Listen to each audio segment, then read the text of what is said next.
Numbers chapter 18.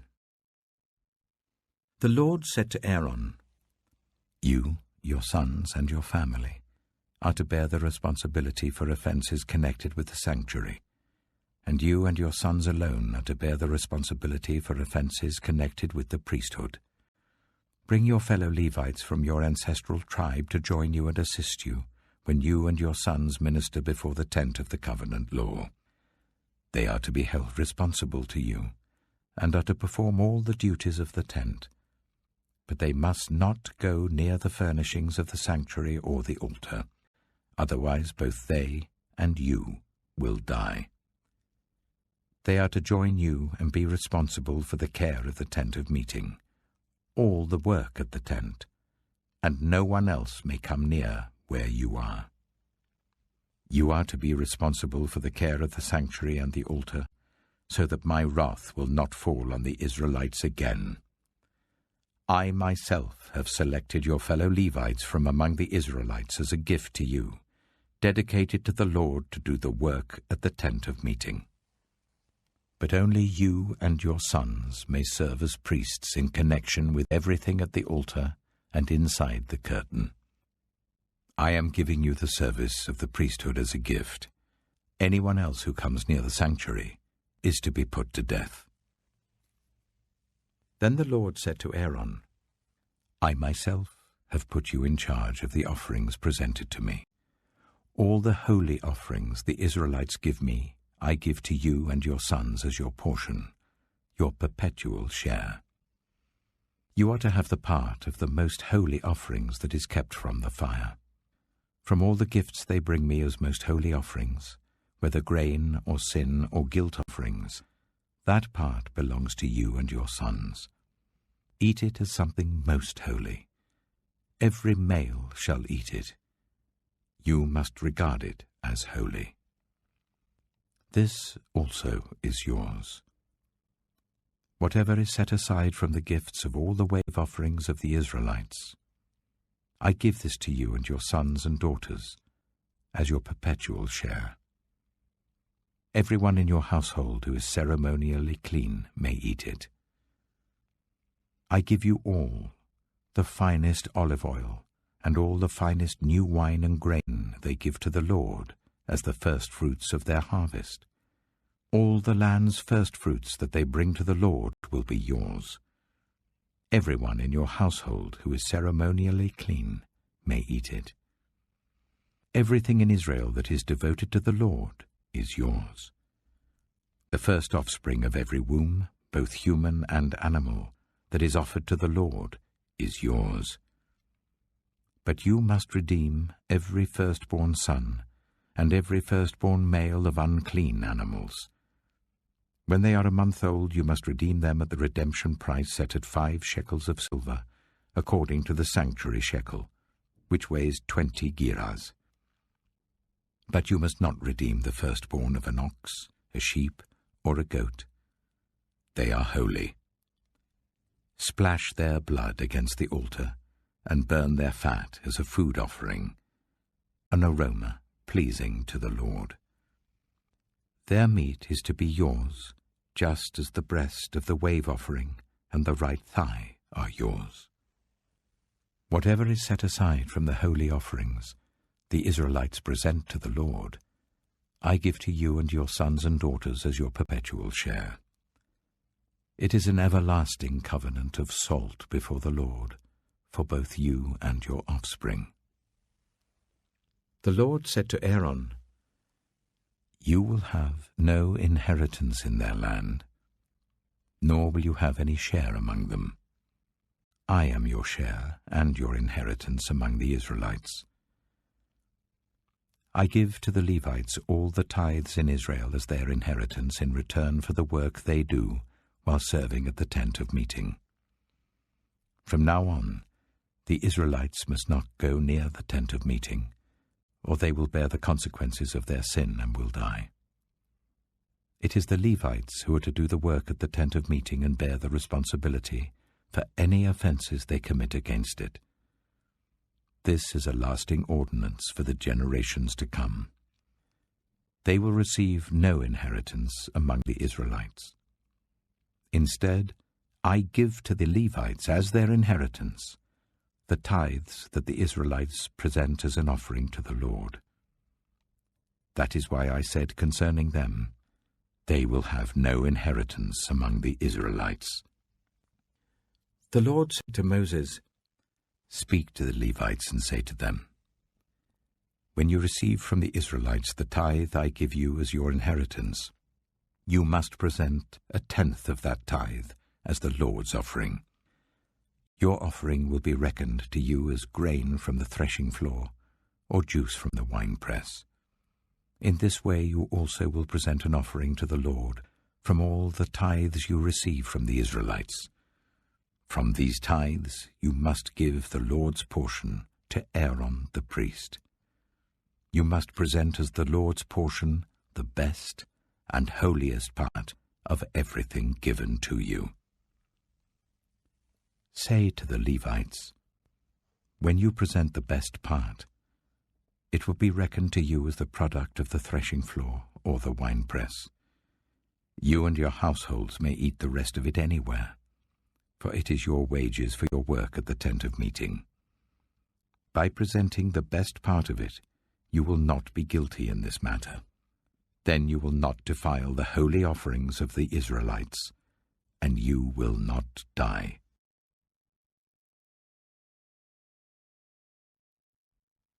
Numbers chapter 19. The Lord said to Moses and Aaron, This is a requirement of the law that the Lord has commanded. Tell the Israelites to bring you a red heifer without defect or blemish, and that has never been under a yoke. Give it to Eleazar the priest. It is to be taken outside the camp and slaughtered in his presence. Then Eleazar the priest is to take some of its blood on his finger and sprinkle it 7 times towards the front of the tent of meeting. While he watches, the heifer is to be burned, its hide, flesh, blood, and intestines. The priest is to take some cedar wood, hyssop, and scarlet wool, and throw them onto the burning heifer. After that, the priest must wash his clothes and bathe himself with water. He may then come into the camp, but he will be ceremonially unclean till evening.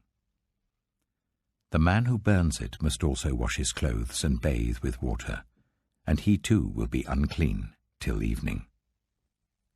A man who is clean shall gather up the ashes of the heifer and put them in a ceremonially clean place outside the camp. They are to be kept by the Israelite community for use in the water of cleansing. It is for purification from sin. The man who gathers up the ashes of the heifer must also wash his clothes, and he too will be unclean till evening. This will be a lasting ordinance both for the Israelites and for the foreigners residing among them. Whoever touches a human corpse will be unclean for 7 days. They must purify themselves with the water on the 3rd day and on the 7th day. Then they will be clean. But if they do not purify themselves on the 3rd and 7th day, they will not be clean. If they fail to purify themselves after touching a human corpse, they defile the Lord's tabernacle. They must be cut off from Israel. Because the water of cleansing has not been sprinkled on them, they are unclean. Their uncleanness remains on them. This is the law that applies when a person dies in a tent. Anyone who enters the tent, and anyone who is in it, will be unclean for 7 days. And every open container without a lid fastened on it will be unclean. Anyone out in the open who touches someone who has been killed with a sword, or someone who has died a natural death, or anyone who touches a human bone or a grave, will be unclean for 7 days. For the unclean person, put some ashes from the burned purification offering into a jar, and pour fresh water over them. Then a man who is ceremonially clean is to take some hyssop, dip it in the water and sprinkle the tent and all the furnishings and the people who were there. He must also sprinkle anyone who has touched a human bone or a grave, or anyone who has been killed, or anyone who has died a natural death. The man who is clean is to sprinkle those who are unclean on the 3rd and 7th days, and on the 7th day he is to purify them. Those who are being cleansed must wash their clothes and bathe with water, and that evening they will be clean. But if those who are unclean do not purify themselves, they must be cut off from the community, because they have defiled the sanctuary of the Lord. The water of cleansing has not been sprinkled on them, and they are unclean. This is a lasting ordinance for them. The man who sprinkles the water of cleansing must also wash his clothes, and anyone who touches the water of cleansing will be unclean till evening. Anything that an unclean person touches becomes unclean, and anyone who touches it becomes unclean till evening.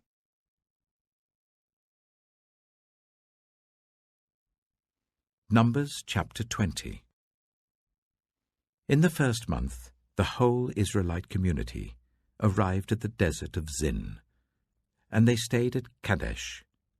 There Miriam died and was buried. Now there was no water for the community, and the people gathered in opposition to Moses and Aaron. They quarreled with Moses and said, "If only we had died when our brothers fell dead before the Lord. Why did you bring the Lord's community into this wilderness, that we and our livestock should die here? Why did you bring us up out of Egypt to this terrible place? It has no corn or figs, grapevines or pomegranates, and there is no water to drink." Moses and Aaron went from the assembly to the entrance to the tent of meeting and fell face down, and the glory of the Lord appeared to them. The Lord said to Moses, "Take the staff, and you and your brother Aaron gather the assembly together. Speak to that rock before their eyes, and it will pour out its water. You will bring water out of the rock for the community, so that they and their livestock can drink." So Moses took the staff from the Lord's presence, just as he commanded him. He and Aaron gathered the assembly together in front of the rock, and Moses said to them, "Listen, you rebels, must we bring you water out of this rock?" Then Moses raised his arm and struck the rock twice with his staff. Water gushed out, and the community and their livestock drank. But the Lord said to Moses and Aaron, "Because you did not trust in me enough to honor me as holy in the sight of the Israelites, you will not bring this community into the land I give them." These were the waters of Meribah, where the Israelites quarreled with the Lord, and where he was proved holy among them. Moses sent messengers from Kadesh to the king of Edom, saying, "This is what your brother Israel says. You know about all the hardships that have come on us. Our ancestors went down into Egypt, and we lived there many years. The Egyptians ill-treated us and our ancestors. But when we cried out to the Lord, he heard our cry, and sent an angel and brought us out of Egypt. Now we are here at Kadesh, a town on the edge of your territory. Please let us pass through your country. We will not go through any field or vineyard or drink water from any well. We will travel along the king's highway and not turn to the right or to the left until we have passed through your territory." But Edom answered, "You may not pass through here. If you try, we will march out and attack you with the sword." The Israelites replied, "We will go along the main road, and if we or our livestock drink any of your water, we will pay for it. We only want to pass through on foot, nothing else." Again they answered, "You may not pass through." Then Edom came out against them with a large and powerful army. Since Edom refused to let them go through their territory, Israel turned away from them. The whole Israelite community set out from Kadesh and came to Mount Hor. At Mount Hor, near the border of Edom, The Lord said to Moses and Aaron, Aaron will be gathered to his people. He will not enter the land I give the Israelites, because both of you rebelled against my command at the waters of Meribah. Call Aaron and his son Eleazar, and take them up Mount Hor. Remove Aaron's garments and put them on his son Eleazar, for Aaron will be gathered to his people. He will die there. Moses did as the Lord commanded. They went up Mount Hor in the sight of the whole community. Moses removed Aaron's garments and put them on his son Eleazar, and Aaron died there on top of the mountain. Then Moses and Eleazar came down from the mountain, and when the whole community learned that Aaron had died, all the Israelites mourned for him 30 days.